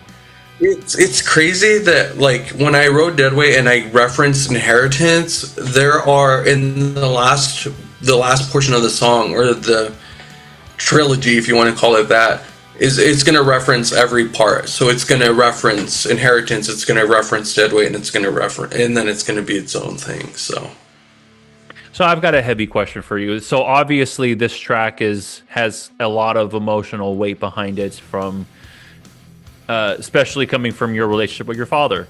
Now that you are a father and you're writing about your father and you're dealing with these things, when you released this track, how did that feel emotionally, of not like the pressures of music, but just these lyrics and what it means to you and where you are in life, and kind of just legacy, and your kids are going to be listening to this and reading these lyrics and hearing your relationship with your father, those words coming from their father. Just how does it feel putting this type of content together now, being a father, and just putting it out there for the world to hear how you feel about it? Because family too is a very very vulnerable thing to talk about. So I feel like there's a lot of things going on. So emotionally, when this was released, how did that feel for you? It was actually really relieving. I think that it gave me clarity in the situation, because where Inheritance was and Deadweight is, I think being in the position where you're not wanting to take accountability for your actions, and in Deadweight I talk about it because he doesn't want to take accountability. He'd rather be a friend than be a father figure, and I don't want to be that. And I think that that's where my kids are going to be able to tell the difference. Is yes, there's a relationship that I have with our kids. Our middle child. So our kids are actually my wife's from her previous marriage, but they're older. So we have a 19-year-old, an 18-year-old, and about to be 17-year-old. They are old enough to realize things. They've had to experience their traumas with being from their mother was to where she's at now. It's a lot, and it's a lot of there's a lot of trauma to it. But realizing that we are wanting to consciously be better for them. It's amazing. And our middle child, like when my wife and when Sarah and I first got together, we didn't have any communication with our children, just because of them being angry with us and being at a point where, well, not angry at me because they didn't really know who I was. And then now, like, our middle child, she wants to come down and visit us. Like, they live in Oklahoma, so they want to come visit. They want to be able to be part, like, you know, I'll text Riley, and I'm like, hey, like, make sure, I hope you have a good day, or make sure you're, like, how did you sleep? Make sure you drink water, take your meds, do all this stuff. Like, you know, and making the, like, there's a gentle parenting side to it, but still realizing that you are a parent is the part where I think that cycle breaking part, they're going to be able to realize it. And I think that they realize it now. How long have these kids been in your life for? So Sarah and I have been together for, it'll be 3 years in March, or 2 years marriage in March, 3 years total, but they didn't come around until, well, technically our youngest has still yet to talk to me. He's still very angry. Well, I think you pretty much answered. I was just trying to figure out the general range, and the reason why I'm asking is because it sounds like you've gone through a lot of, and are still going through some things that are not easy to deal with. You know, and it kind of started around 2021. You know, still around the time where 2020 was a thing. There was a lot of stuff going around that time for you. That must not have been an easy time, those couple years of, you know, those 2020 through now, almost, it sounds like. Yeah. And it sounds like you're throwing a lot of that into the music. Yeah, I think that, like I said, like Fernando and myself, the transparency is what we want. Yeah. And it seems like it's really important for both of you to go that route. To break those curses, to break the stigmas, to kind of come out and just be like, we're all going through shit. And the thing in the line too is about one of the lines that I wanted to go back to that is I think it was, our deaths are not the same. Mm-hmm. And it's like, look at your story. Like, it's unique. It's you. And somebody who doesn't know you or know this side just doesn't know that. And your death and the things you've gone through in your life that you've had to get yourself out of is so different than anybody else. So I think there's a lot of you. This seems like a very personal song. Yeah. This as well as Flowers are both like they're kind of based around the same subject, as like the realization that you need to hold yourself accountable and that you need to make the change to be better. This might be one of the realest vulnerable songs I've done yet. Really? Yeah. Well, I'm glad. Yeah, you guys are being very vulnerable and very open, and it shows. You know what I mean? Like, I don't have the same history you do, but I was able to find bits and pieces here where I can relate it to my own life, and it takes on a whole new meaning. And I think the way that it's written can really leave it up to interpretation for a lot of different things, and it can help a lot of people. I wanted to do that, and I think with Fernando and myself, for like the new stuff that we're releasing, and even the future stuff that we're releasing, because we have songs that are already done, we realized that there's always this huge part, especially being in metal bands. There's a lot of toxic masculinity in a lot of it. Yeah. And the understanding that it's okay to be soft, it's okay to be broken, it's okay to be vulnerable, it's okay to show yourself, is something that we're not going to be scared of doing anymore. Because the thing is, like, we are all human, we are all here, we make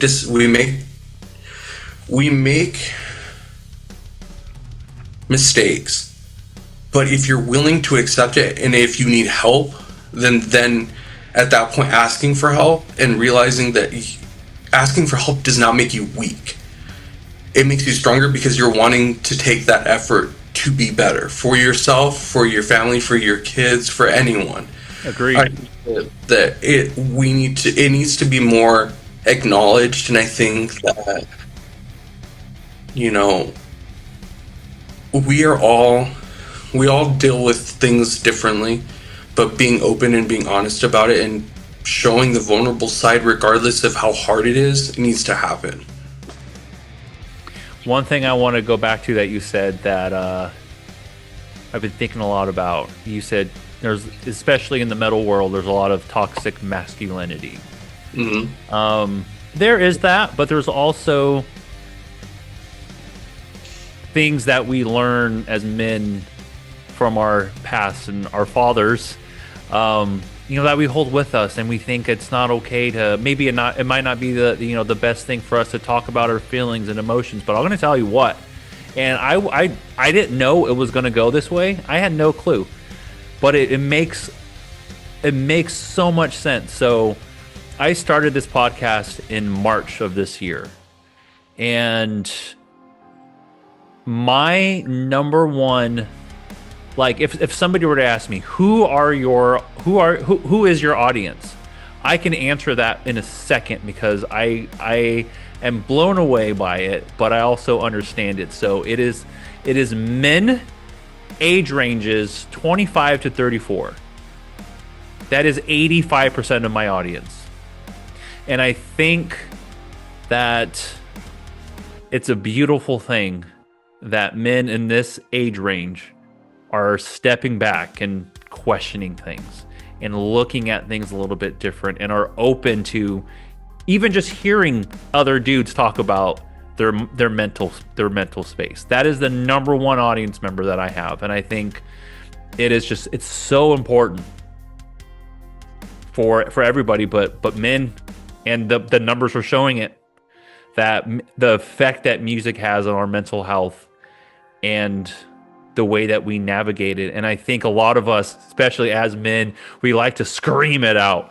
And that's why a lot of us do music. It's because we have all these emotions that we just want to get out, but we have to get it out in like a tough way. So we'll scream it. We'll say these words, but we'll scream it. We don't want to talk about it, but we'll scream it. And I think the more of the conversation of men having the conversation and talking about their emotions and how they feel, it's really doing something. It's pretty cool. Pushing us in a way where that wall is starting to be chiseled a little bit more and more. It is. And I think the more artists and the more men that come on this podcast,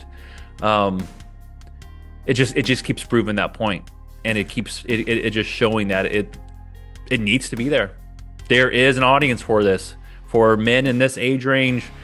And I would never say for anybody else of any other gender or any other age that it's not for, because it's for everybody. But I have found it very interesting that was my number one audience.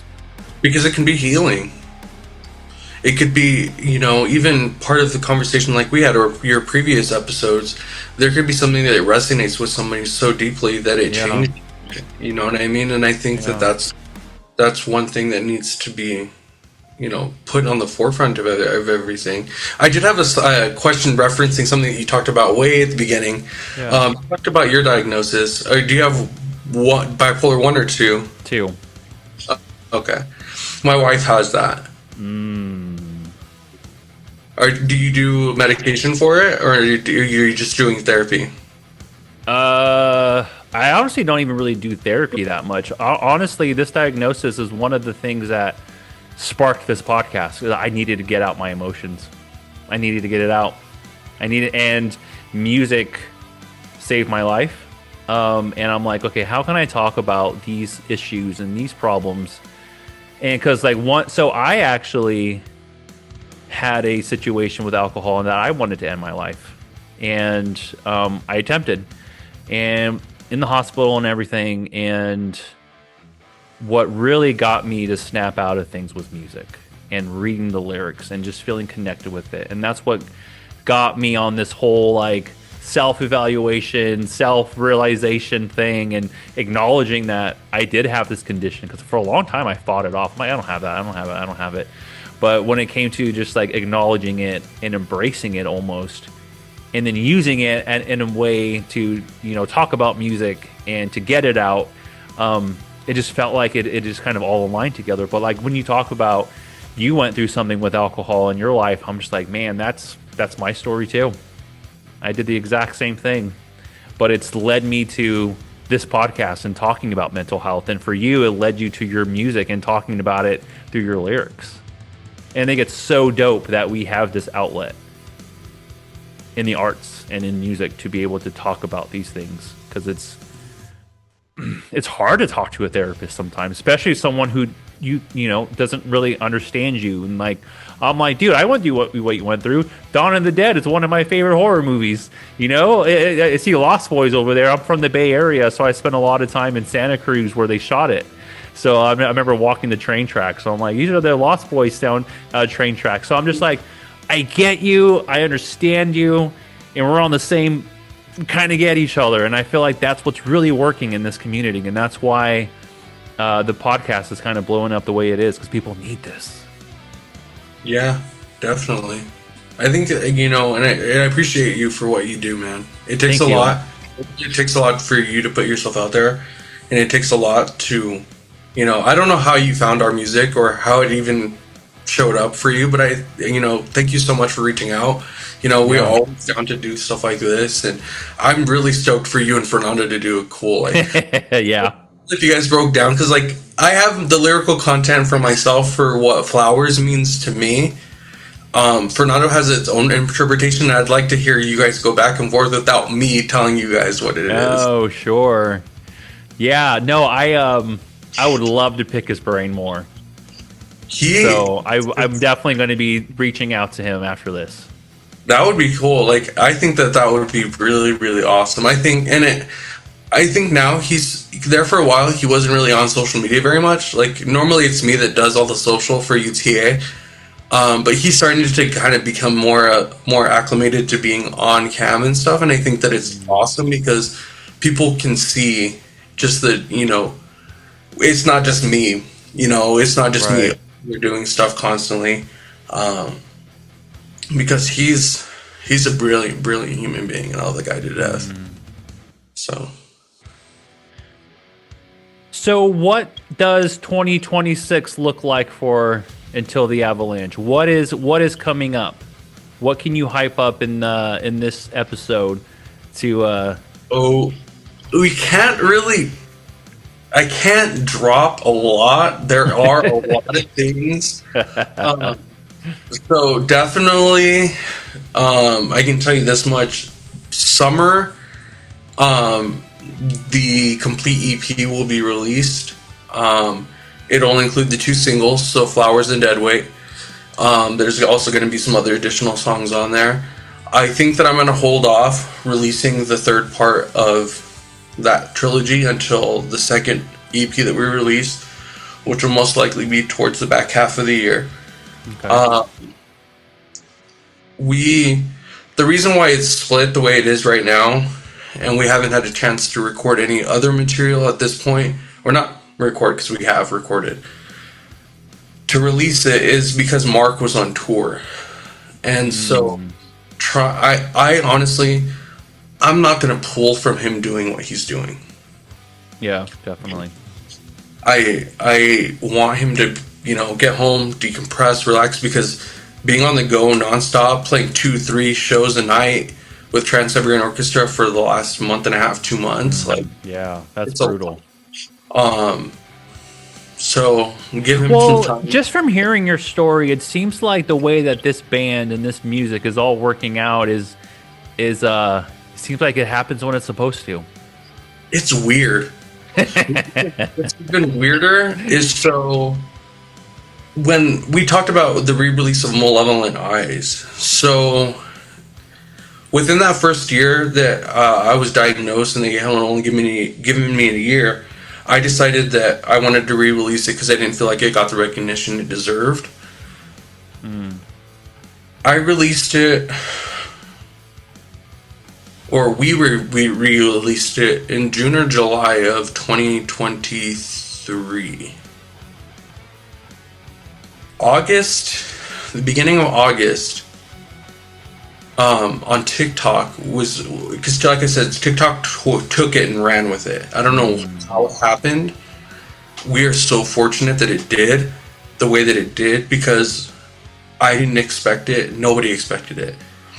The beginning of August, I was posting the content from my personal page on TikTok as well as the band's. I got this follow, and I thought that I had met this person in passing. I thought that this person, they had special effects makeup artist in their bio, and I was like, oh, okay, so I think I met this person in passing in El Paso, which is where we're originally based out of. I think that this person did the makeup for a music video for a band that we're friends with in El Paso.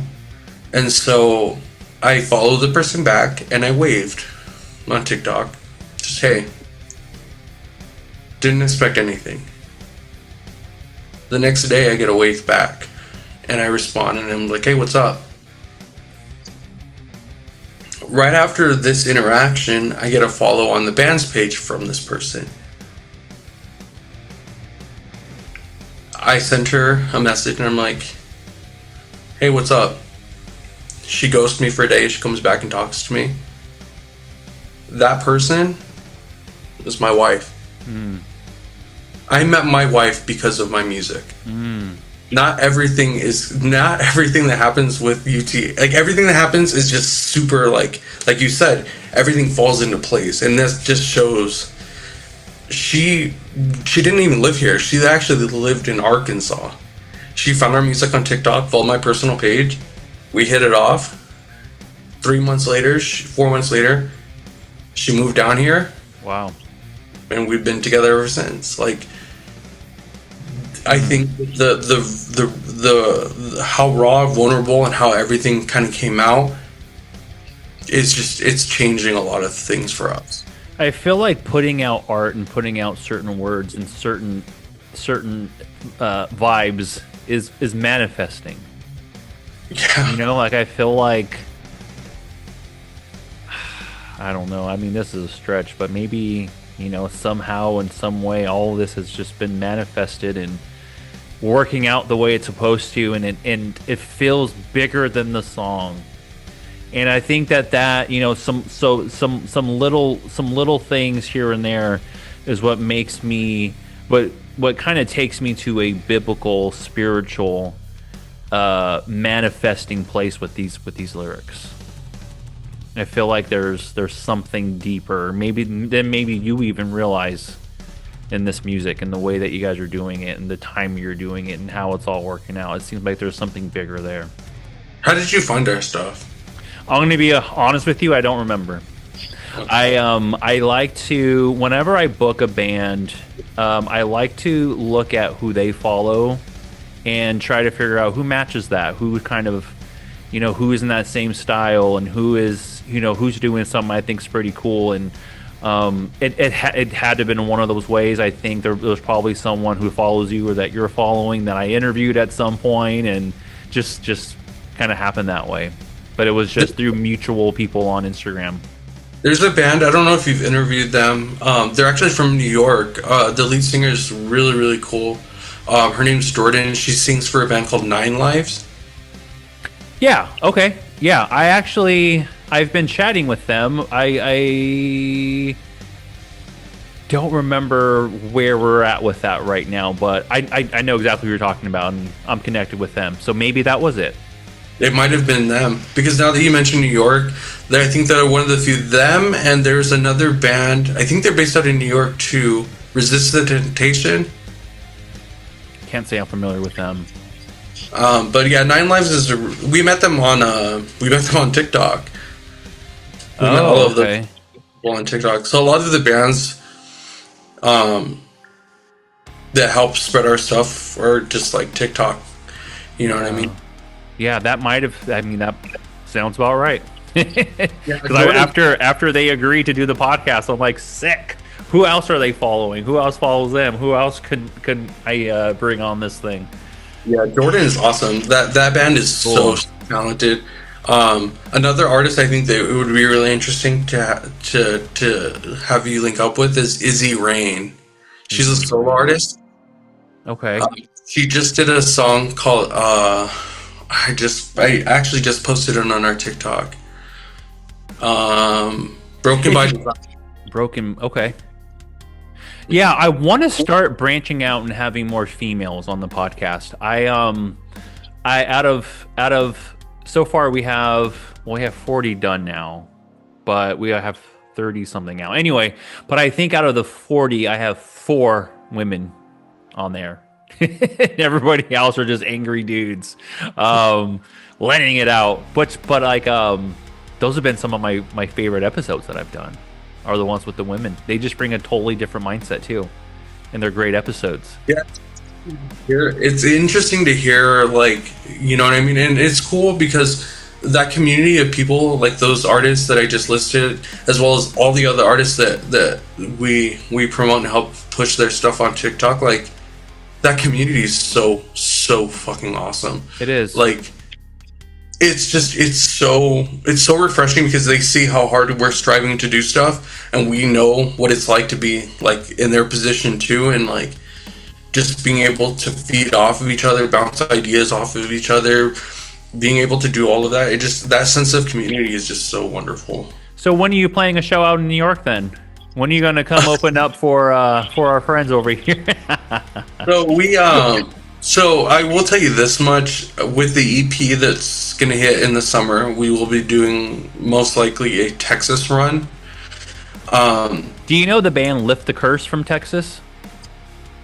Mm-mm. They're from Austin. Such a fucking phenomenal band out there in Texas, man. Lift the Curse. Look them up. They're amazing guys too. Amazing guys. There's a really good band from I think they're from Austin too. I think Villamora. Villamora. I had them on before. That's crazy. Maybe that's where it was then. Maybe it was through Villamora. Yeah, we broke down their track called Craven. That was their new song. Yeah, we broke that one down. You should check out that episode. It's a good one. Yeah, they are. Yeah, they're cool dudes. I found them through Lift the Curse because they played a show with them out there in Texas, and that's how I linked up with them. So maybe that's where it was. Huh? Was that fairly recently? Was that the one where they did an interview with Carissa after their show? Did you meet Carissa? I wasn't at that show or anything. No, I don't. I'm not sure but I think it was in like November-ish, October, November. It was at the end of the year last year when it was. That's probably around that same. That's crazy. That is so weird. That's cool though. Yeah, they have some deep lyrics there too. They got some shit going on. We all got shit going on. But yeah, no. So they're connected with Lift the Curse, and like I said, check them out. John, the guitar player, is just I don't know if I personally know any other better guitarist than him. He is just fucking amazing. And maybe one day you guys can link up with them and play a show with them or something like that. Yeah, that would be really cool. Yeah, we got some things in our back pockets that we're not just ready to release just yet, but yeah, that EP will hit towards the summer, the end of beginning of the summer, and then a Texas run. So San Antonio, Dallas, Houston, Corpus, Lubbock, El Paso. So, hell yeah. Well, since you got some shows coming up and some music coming out, if someone were to go, "Hey Frank, where's the best place for me to go to stay updated for everything UTA?" I wanted to drop that in there somewhere because I heard you say it a couple times. I'm like, that sounds cool. Yeah.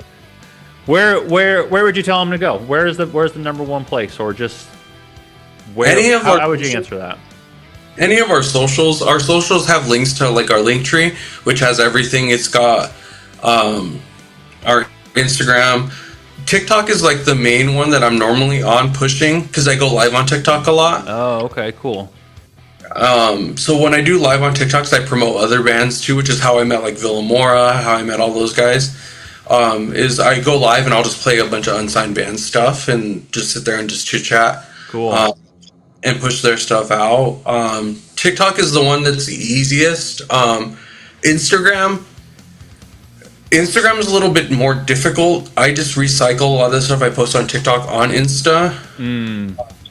We still like, if you follow us on any social, we'll follow you back. And if you ever need anything, like just shoot us a message. That's why we leave our DMs open. It's like, Cool. if you want to reach out, if you have questions about lyrics, if you have, you know what I mean? I know, like, especially with the vulnerability part of it, that's one thing, like, you need something, you want to vent, do it. Reach out to any of us. Like, that's just kind of how we are. Like, you know, any of our socials, we have a Twitter. We've had that Twitter for, like, forever. I'm never really on there, to be honest with you. I feel like it's taken a little bit, like, since it got switched over to X, it's a little bit harder to promote stuff on Twitter like it used to be. And then Facebook's kind of just like, It's got cool. Well, it sounds like TikTok and or Instagram are probably the best places to go. What are your handles for those so people can find it? Until the Avalanche. So there's two different TikTok pages. One is Until the Avalanche, which is just our normal one, and then we do have a backup because Fernando doesn't have a TikTok for himself. He if we get on like and do lives, we'll join from the same, like, instead of it kicking one of us off, we have our main Until the Avalanche, which is the white logo that just has our band name, and then there's the backup page, which is like a weird, like, it's got a bunch of our stickers. I don't even know if I have any of our stickers. It's got a bunch of these things on it. Oh, cool. But yeah, there's those two, and then the Instagram is Until the Avalanche. I think Twitter is like UTA Band, and then Facebook is Until the Avalanche. Well, you heard everywhere to go and find them, so you have zero excuses to go and follow UTA. Very excited to say that. UTA, also known as UTA. Yeah, but if you guys decide to post anything with our music or anything like that, one thing that we love doing is reposting it. So Cool. if you use our music on any of your like your videos or anything, we'll repost it. We'll post it on all of our socials. We do all of that stuff because it's just fun to kind of get everything out there, just so people can. Yeah, well, it sounds like you guys are loving what you're doing. You're putting out music that means so much to you, and you have an open, safe space for fans and, you know, for friends and to kind of come and vent and talk. It sounds like you guys are creating more than music. You're creating a little your own environment, your own kind of safe space for you and your fans and for this kind of stuff. So being a mental health podcast, I think that's really fucking cool. And I think it shows who you guys are, not just as musicians, but as people. So I think that's really cool. And thank you. Yes. Your hat behind you, it's got your logo on it. It does. Where can we get one of those? You know, that's a good question. I am starting to I'm starting to sponsor shows now, and I have my first one coming up next month. And so I was just thinking, I'm like, okay, we're gonna have a booth there. I really need to get some merch. I really need to have like a T-shirt or something. I love wearing hats. And so I'm just like, I want to make a hat. So I'll probably have some, and we'll throw it up somewhere for people to grab. But as of right now, that is the only one. I don't want to snag one, dude. I think your logo is sick. Thank you. I appreciate that. It's very simple, and it has the swirl on the head, and it's just going crazy. That's how I feel every day. So I'm just like, just throw it on a hat. Well, thank you for telling your story, and make sure you tell Fern, and I will tell him because I got to reach out to him for our other episode. But thank you both for coming on here. This is not an easy thing to talk about, especially to someone you've never met, and it's going on a podcast for all these people to hear that you don't even know. So it's very vulnerable. So thank you for doing that. I think the more of us who are talking about it, the better we're just going to be, just in general. And music is healing. Music saves, and it's so important to have a creative, positive outlet for all these emotions. And so, this is just another episode and another example of just how much impact music has on us in our lives. So, thank you very much. Well, thank you so much for having us. Make sure to, if you guys are tuning in because of us, follow the YouTube. If you're doing all that stuff, promote their stuff. Push his stuff. Let's go. Let's go. And if I am in Texas at all, I've been really wanting to go to Texas for a while now. So I'm going to hold off until you have those dates. Do you have dates yet? I can't release any of that stuff. Okay.